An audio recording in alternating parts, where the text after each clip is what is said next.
आता अप्रॉक्स माझं एज 16 जेव्हा मी हिट केलं म्हणजे 16 झालं Years. 10th ला होतो. Okay. त्याच्यानंतर थोडेसे फ्लक्च्युएट व्हायला सुरुवात झाली. Okay. तर माझ्याकडे असं प्रॉपर डॉक्युमेंट नाहीये की कधी That's झाले आणि fine. That's fine.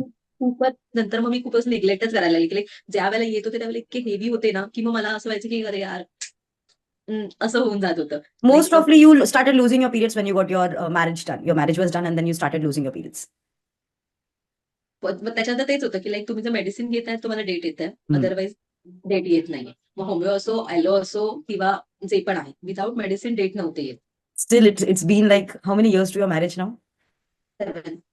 7. 7 years. So याच्यामध्ये no periods at all. म्हणजे जेव्हा आपण डॉक्टर करतोय, जेव्हा डॉक्टर चेंज करतोय, होमिओपॅथीमध्ये आपण शिफ्ट करतोय ॲलोपॅथी और आयुर्वेदिक. सो ते जे ते लोक फर्स्ट टाइम आपल्याला शेवटी ते पण हार्मोन्स पिलच देतात तुम्हाला Of डेट course. येण्यासाठी. ते घेतल्यावरच डेट येत होते.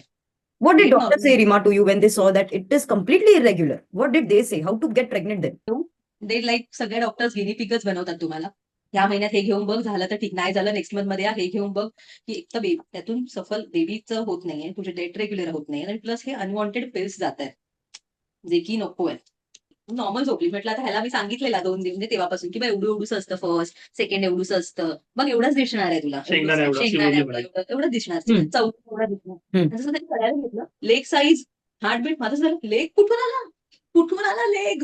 नंतर म्हणतो ह्याची साईज एवढी, लिव्हर फंक्शनिंग, हार्टबीट्स असं. म्हटलं काय चाललंय ह्याचं? झालं उठली आणि त्याला म्हटलं, ऍज पर युअर हे जे तुम्ही बघितलंय, किती महिने वाटतायत तुम्हाला? म्हणतो झालेत 5 महिने. 5 महिने? म्हणजे तो त्याने ओळखलं की 4 ते 5 महिने झाले तो आणि बोलला. आमचं असं होतं 1 आम्ही महिना आम्ही असेल बोललो जास्तीत की जास्त. जास्तीत 1 महिना. आम्ही त्याला पण फुटत पडला आमच्या मनात. बाहेर येऊन पण आम्ही एकमेकांशी बोललो, नाही का तो उगाच 5 महिने बोलतोय, 1च महिना झाला 100%. त्यांनी मला परत विचारलं, "तुम्हाला खरंच नाही कळलं?" म्हटलं, "खरंच नाही कळलं मला. मला काहीच त्रास नाही. मला कसला नॉशिया नाही. मला चक्कर नाही आली. मला काहीच झालं नाही." की लाईक आम्ही 7 वर्ष ट्राय करतोय आणि आता आम्ही यूपीटी करायला कंटाळलोय. डेटच नाहीये normal.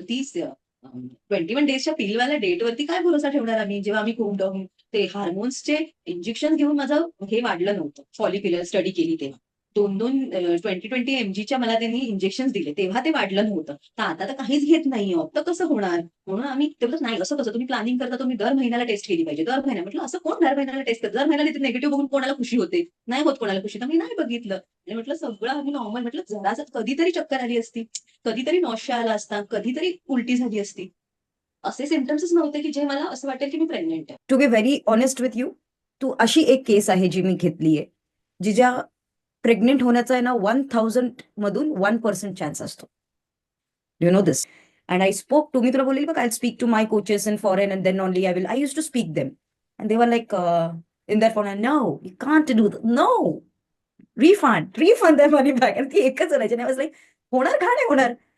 It is all about energies. आणि सोनोग्राफी करून बोलली, "तुला काय प्रॉब्लेम आहे?" म्हणजे मी रेग्युलर जायची ना फॉलिकलसाठी और टेस्टसाठी वगैरे. तर "काय प्रॉब्लेम आहे नक्की?" म्हटलं, की "असं-असं डेट रेग्युलर नाही." मग तो आतमध्ये जे लाईन्स असतात ना, सगळं जे आपण बोलतो एंडोमेट्रियल लाईन, तो सगळं नॉर्मल आहे. तुझं एक पण प्रॉपर डेला येतंय. आता ते नुसते रेडिओलॉजिस्ट होते. सो त्यांचं होतं, की आतमधून मला स्ट्रक्चर जे आहे ना, ते सगळं नॉर्मल आहे. की त्याच्यात तुझा काहीच प्रॉब्लेम नाहीये. कुठे प्रॉब्लेम आहे ना, ते प्रॉपर शोधा. काहीतरी म्हणजे तुमच्याकडून मिस आउट होतंय. की तुम्ही बरोबर जिथे प्रॉब्लेम आहे ना, तिथे हिट नाही करत आहे. बाकी जे मंथ्स आहेत ना, ते एकदम प्रॉपर आहे. लाइक हेल्थवाला मंथ आहे ना, तुम्ही जून टाकला होता.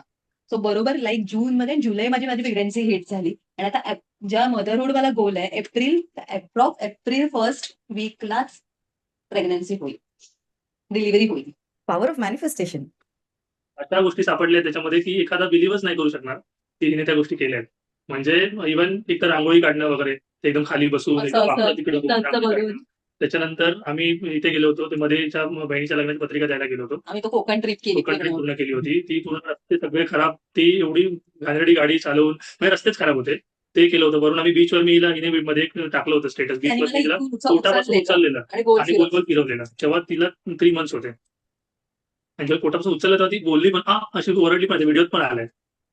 असं उचलून मी गोल गोल घराघरात 3 वेळा फिरवलं होतं, म्हणजे शूटिंग करण्यासाठी, रील टाकायला. 3 शूट्स केले असेल. 3 शूट केले होते रील टाकण्यासाठी. ते केलं. त्याच्यानंतर हाईट म्हणजे नवरात्री 9च्या 9 दिवस ती नाचली आहे.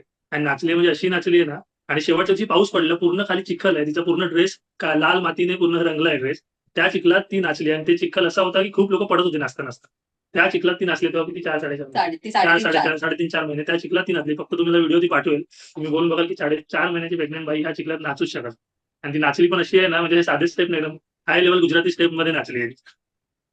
उगाच एज गेल्यानंतर मग तुम्हाला मला मला त्रास नाही द्यायचा आहे. माझ्या शरीर मला इव्हन बेबी पण मला नेहमी म्हणायची, बघ तुला हवंय म्हणून करतोय. अदरवाईज मला त्रास करून घ्यायचा. पण माझा बेबी एवढा हे की त्यांनी मला एवढा पण नाही त्रास दिला. म्हणजे इतकं म्हणजे देवाच्या बेबी माझा इतका असं काय म्हणू त्याला, की एवढा त्याला तो झाल्यापासून शी लव्हज मी, की त्याने मला इतकू पण त्रास नाही दिला.